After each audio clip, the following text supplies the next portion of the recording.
Today's recipe is one of my favorite ways to make chicken other than the above linked sweet and sour chicken, which I go crazy about.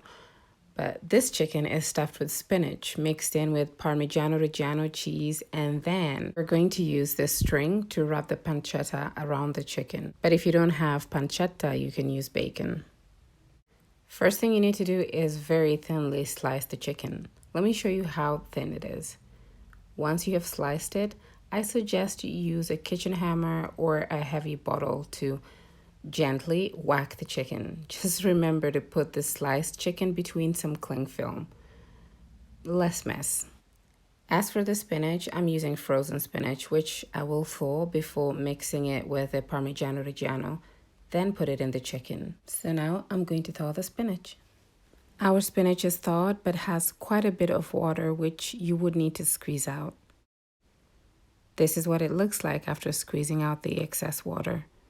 And this is the spinach after being roughly chopped. Now we will need to add in the Parmigiano Reggiano and some salt. Mix and set that to the side. So now we put it together. Take a slice of the chicken and lay it on your chopping board. Then scoop about 1.5 tablespoons of the spinach mixture. Evenly layer it on the chicken and tap on it to make it stick to the chicken. And now we roll it, which you can do lengthwise, so away from you, to make a long, thin shaped stuffed chicken, or roll it crosswise. But I don't recommend that. I choose to roll it this way. When rolling it, make sure to hold a tight grip on the chicken with each tuck in.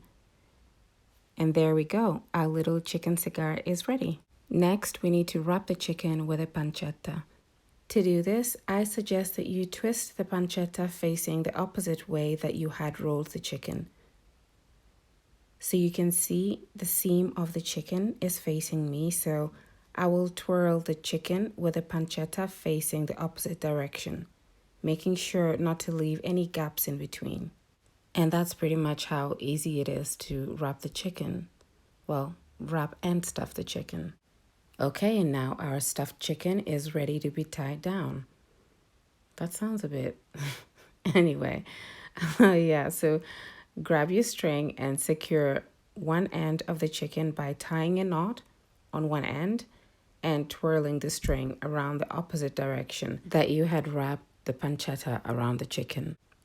Then make sure to tie another knot at the end, and that's it. If you happen to have some spinach peeking, just hold the chicken over the seal with the pancetta, then string it. And that one is ready, so do the same for the rest of the chicken. I had some leftover pancetta, which I preferred not to roll around the chicken, so I finally chopped it for the sauce. I also use some white wine in this step, but if you wish, you could skip it and it wouldn't highly compromise the taste of your chicken. For the sauce, I use a tablespoon of plain flour and some cold water. Once the pan is hot, pour in a generous amount of olive oil and saute the chopped pancetta. This should take about 2 minutes or so. Then take them out. And now you need to add the chicken to the pan over medium heat. Just one thing. Once you put in the chicken, avoid moving it for the first 3 minutes or so. This is because you don't want the pancetta tearing apart, so just give it time to set around the chicken, and thereafter you can start turning it. It should be good to go now, so flip the chicken to cook every angle of it.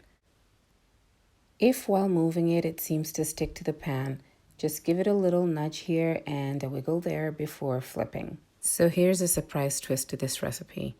I kid you not, my children don't always go gaga over veggies, so I was a little worried that this would not go down so well. And the last thing I wanted to have to go through was the process of begging or making dessert promises for them to eat their chicken. Well, that plus the fact that this was their first time trying this out, and boy, did this go better than I expected. I don't think it was the French fries that accompanied the chicken that, got them to chow it down. If anything, one of them kept asking me about the chicken a few weeks later, so I think it was a success. The chicken takes roughly 20 minutes to cook through. I like to have the chicken nicely browned all around. So for the ends of the chicken, just stand them against the pan to have each end cook and brown evenly. Oh, look at that. And when I press on the chicken, it doesn't feel tough, but tender and already looks so delicious. So now we pour in the wine, which will also help to deglaze all that chicken and pancetta flavor that we can use for the sauce. Roll the chicken in the wine to coat each angle of it and give it a few minutes to evaporate. And once the wine has reduced quite a bit, as you can see from the pan, then you can proceed to either take out the chicken and remove the strings, or you can do this while it's still in the pan. But again, if you would much rather skip adding in the wine, you could instead take out the chicken and move on to making the sauce. While the chicken cooks in the wine sauce, you could remove the strings by holding down the chicken with the tongue on one hand and use a fork to twirl the strings off of the chicken with the other hand. And now take out the chicken, which goodness am I salivating over right now. Do not toss the leftover bits in the pan, as we will use the same pan to make the sauce. And that's our chicken ready. By that I mean you could eat it as it is right now. However, it may be a little dry for some, which is why a good drizzle of sauce would go well with this. Why not make it? So let's move on to making the sauce. Set the pan over medium heat and toss in the pancetta bits we had sauteed before into the pan. Pour the cold water into a bowl with the flour and stir until there are no lumps. Tip the mixture into the pan and stir until well combined. Then you can drizzle in a few tablespoons of water at a time to lighten the sauce to a consistency of your preference. Add in the salt and freshly ground black pepper if you wish. At this point, I paused before adding in the chicken because I was thinking of my daughters who I wasn't sure if they would like this with or without the sauce. So I left some for them and we'll show you how to cook them in the sauce if that's what you prefer. Add the chicken to the sauce, increase the heat, and roll the chicken back and forth in the sauce for about 2 minutes. Then take it out. And your chicken is done. You can serve it with oven roasted potatoes or rice. Oh, I'm getting hungry. This is our chicken without the sauce.